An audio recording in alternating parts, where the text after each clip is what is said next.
project this week is called Future Sound Live, and the idea is to have a collaboration between MT students and the Jazz and Pop students.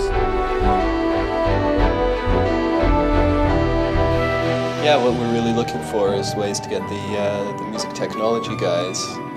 to have some kind of influence on the music students from the Conservatorium, get them to think differently about technology, to think differently about how they can incorporate the stuff that's around them into their musical performance.